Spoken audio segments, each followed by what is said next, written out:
Here we go, everyone. The fun part about the programming here. Getting ready to install the tracks onto the truck itself. Right now I'm spinning out some of these little plastic wheel nuts there.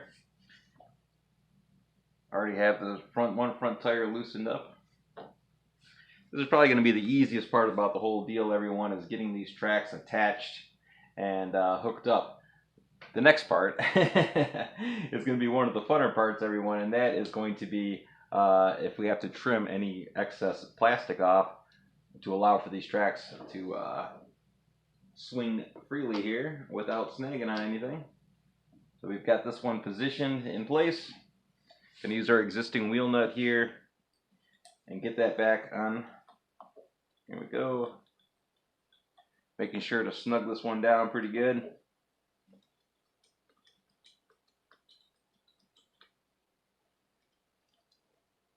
Grabbing a hold of the track unit right here. I'm getting a hold of the cog and the track itself, trying to keep that from spinning as I put a little bit of oomph on that. We'll go ahead here and get our plastic nut or stopper back in place. Sorry about that if my hand is in the way, everyone. That spins on relatively easy, and then we're going to use that provided 17mm wrench here to tighten that back down a little bit. Don't want to over tighten that, everyone. You're just screwing into plastic, so just a little snug on that should be fine. So we've got this one on. It's just a matter of getting that bracket on the back held in place or attached, which is right in here, everyone. So hopefully we can see what we've got going on in here. And we're going to have to remove, I believe, this screw right here and the corresponding screw on the other side in order to get this to snap into place correctly. So basically, I'm actually just going to flip my truck over on its side here just to make life a little bit easier for us. Maybe rest it up on a box here so we can actually see possibly what is going on down in here. Sorry about this creaking chairs and all that other good nonsense, everyone. Alrighty, everyone, get us nice and close here to the portal unit so we can see what we're actually doing. Getting ready to attach our anti-rotation bracket here onto the portal unit. So the next thing we're going to need to do, everyone, is use our little hex wrench to remove this screw right here, which is the second one up on the portal unit, and same over here on the other side, this other corresponding screw. We're going to pull those two screws out, get this bracket snapped into place, and then use two of our new included longer screws to get our bracket held back into place.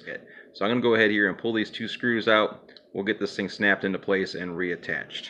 Alright, well, I got you guys elevated up a little bit. Hopefully you can see what is going on here as I remove these two screws on the portal unit. I actually removed my other tire on the passenger side of the vehicle just to gain a little bit more access here for camera angles and all that good nonsense.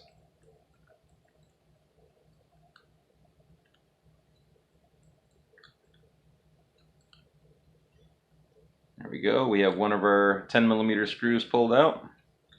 Going around to the other side here, and we're going to take out this other screw. Once again, it's the second screw up from the bottom that we're removing.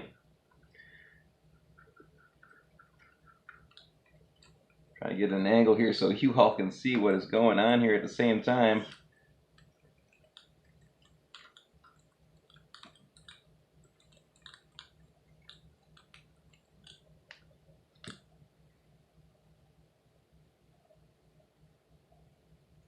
Alrighty, we have both of those screws removed. Now it's just a matter of taking our bracket and snapping that into place. Per the instructions, we should hear it go snap, apparently.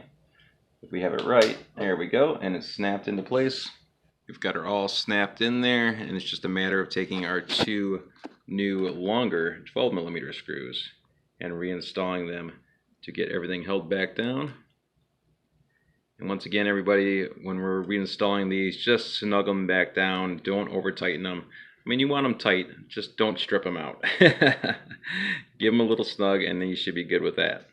I apologize if you guys can't exactly see what we've got going on here. General idea, I believe you guys would have down with knowing where we're going to be putting these at. I'm going to go ahead here and tighten this one back down. I am right-handed, but I want you guys to be able to see what's happening here, so use our left hand to snug this one down.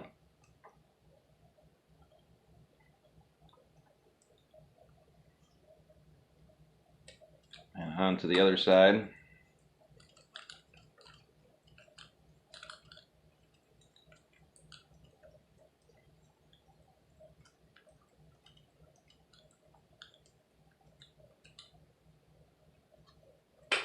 Once again, just a little snug. You don't really want these, you don't want to strip these out, but at the same time you want them to be tight but not too tight. So we've got that one installed, everyone, and this is our shock in position, which is showing our Traxx range of motion there. So we have one track installed. We're going to go ahead here and get this other front one installed, and then we'll move on to the back tracks. And I can tell you all for sure that the truck has definitely gained weight through this little setup here. So taking a look at everything, everyone, this is our movement that we're getting with our shock on the back half of the track. This is our downward movement, not much for upward movement on that. So looking at our suspension travel, hitting our axle, getting up into the fender here, we have no problem with full articulation there as far as clearance goes. Big no-no turning your servos like that. Once again, here we have plenty of clearance on the inside of the fender. No worries about rubbing back there. Coming back around to the front, and plenty of clearance up in here as well. Looks like we're pretty much good to go on the front end. No rubbing of any kind so far. And it's just a matter of getting our back tracks attached and seeing what kind of rubbing we can expect to have back here. So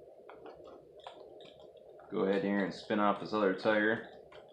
Another thing to keep in mind, everyone, if you're using like I am right now, I'm using a team associated hex wrench and a nut driver for working on my stuff here.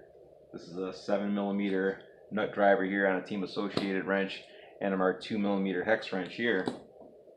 One thing you need to keep in mind, everyone, is when you're attaching those brackets on the back half of the portal units here, if you have both players off, you will be able to access it with a regular hex wrench.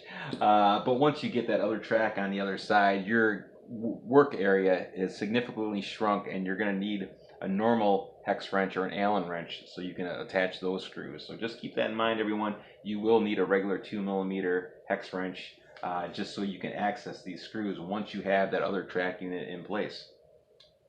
So we'll go ahead here, get this other track unit set on the truck. There we go. We got it sitting on the axle. I have not spun off the plastic nut on the inside yet. There we go.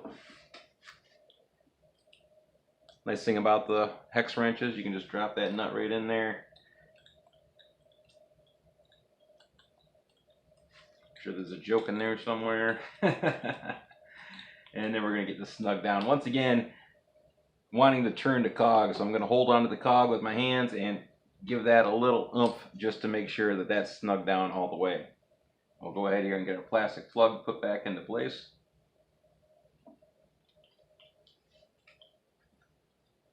And then use their plastic 17mm wrench that they included to tighten that plug down. If we can get on it. Well, that was a little bit rough. We're on there. Give that a little snug. Don't want to over tighten these. Once again, you're screwing plastic into plastic, so you don't want to over tighten that, just enough to keep it from walking out more or less. So we're going to go ahead here and get this attached on the back half, and then get our other track put on, and we'll see what kind of articulation that we're getting out of it, and see if we have to worry about any kind of trimming. If we do need to do any trimming, I'm thinking it's going to be right in this area right here, everyone. So we'll find out here once we get that other track put in place. So just like on the front tracks, everyone, you definitely want to do a little rough fit here first, just to make sure that you're putting everything in the right position. So looking at this, we know we're going to be going in just like that. So we know we need to remove this screw here and this screw here. So we'll get those two screws out and get our bracket snapped into place and reattached, and move on to the next one. Alright everyone, we've got our driver's side rear track in place and attached to the portal. One thing you need to keep in mind, everyone, before you attach these plates, whether it's on the front or on the back, before you get started, you might want to come in here with a wire brush or a little brush. Not necessarily a wire brush, but come in here with a brush and clean out any kind of dirt and debris that may be caught up in the back half of this portal. You're going to want this nice and clean. That way this bracket seats in here nicely. You don't want it sitting up on a little bit of an angle or anything because it's caught up on some debris. So make sure it's nice and clean before attaching this bracket, so you know that this is all nice and secure. So that is the driver's side all done. We're going to get that passenger side track slapped in place and attached, and then we'll see what we look like for clearance. There you have it, everyone. We have all the tracks on the truck. You know, something else to keep in mind, everyone, is you might want to keep around or have one of these little Ziploc parts baggies on hand, so you can take all of your screws that you pulled out of your portal axles and keep them off to the side, put them into a parts bag, and then possibly contain them back in this box that the Traxx came in. Put it back in there with that stuff. That way you know where your screws are at when it comes time to taking these tracks off and putting your tires back on. You'll have all your parts ready to go. Looking at our tracks, looking at our range of motion, where we're actually going to be getting snagged at here on the body, right in this area. So I'm going to use a pair of side cutters, which is going to be my weapon of choice here for marking this out where I need to cut it. I'm basically going to mark this with my hand, put my hand right up here on the rock slider, just so I can see exactly how much material I need to remove, and it's pretty much right at the end of this curve on the rock slider itself. So getting nice and close here, everyone, right about here where this natural curve is on the rock slider, I'm going to come in here with a pair of side cutters and remove this chunk right here, straight on back, and then I'll come in with a pair of body scissors afterwards and do whatever kind of trimming needs to be done. So I'm just going to start right here by taking off this little piece. Once again, if you decide to take a pair of wire cutters to your vehicle, that is your own problem.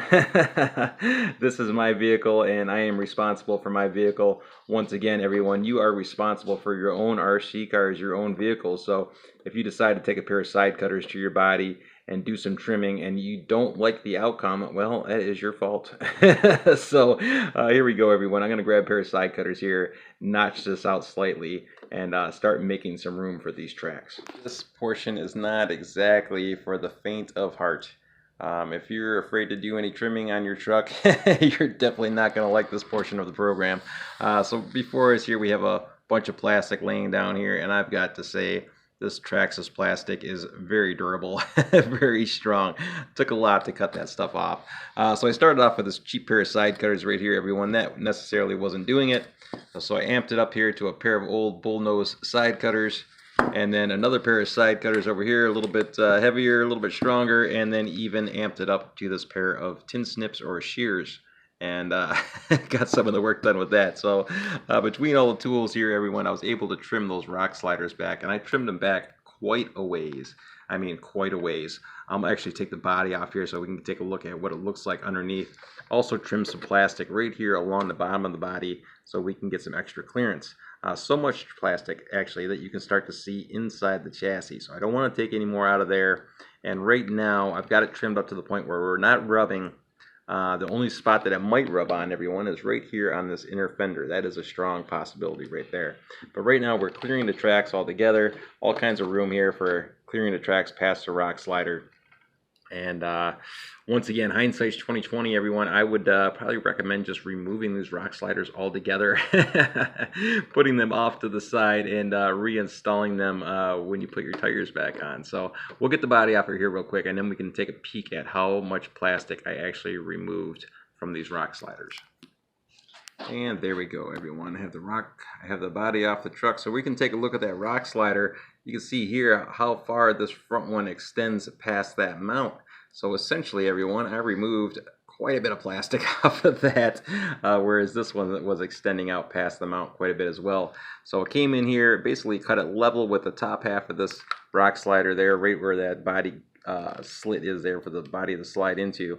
Pretty much stayed right even with the top of that, and came straight in behind it with even with this line right here. And that was enough distance to get us past the edge of the track.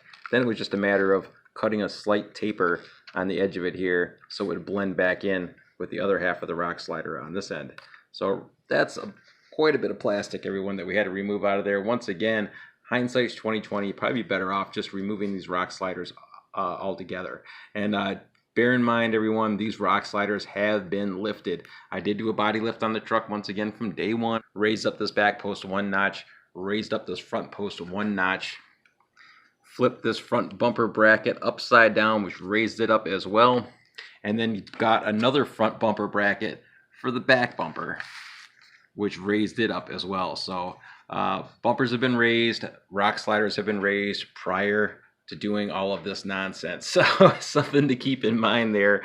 You might have to trim off a little bit more or just remove the rock sliders altogether in order to gain proper clearance for these tires. Once again, you are going to have to remove a little bit of plastic from the body just to clear the edge of the tire as well. So just one more thing to keep in mind. Now that we have that body back on it, everyone, I'll get it over close to the camera here. Hopefully compress our suspension up into the body here, and we can see that we are clearing the fender, or clearing that fender right there, that wheel well, and we are all good to go. Plenty of clearance right here on that edge. Once again, the only thing we might hit on is right here on this inner fender.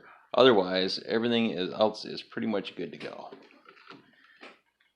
Once again, be forewarned, everyone, if you decide to take a pair of side cutters or wire cutters or a pair of tin shears to your truck and to your body, take a pair of body scissors to your body, whatever you do to mutilate your own vehicle is your responsibility, everyone. Once again, whatever I did to my truck is my responsibility. If I cut in the wrong spot and messed up my body, that's my fault. I made the cut in the wrong spot. So same for you guys, everyone. All right, guys and gals, we've got the truck together, obviously. All the tracks are sitting on there. No lift kit on this particular vehicle. Once again, just have the body lift on it. Yes, slight regrets on cutting the rock sliders. Hindsight, once again, would have been better off just removing them altogether. All in all, though, they don't look too bad after having them cut. Really isn't too noticeable as far as making those cuts on it, and not very noticeable on the cuts that we made to the body. So I think all in all, we're going to be okay with it. I'm definitely happy with it. And the next step is going to be taking this baby out into the snow and see what she can do. So that's going to do it for now, everyone. Very much appreciate for y'all sticking around and watching the video, and we will see you all on the next one. Thanks again.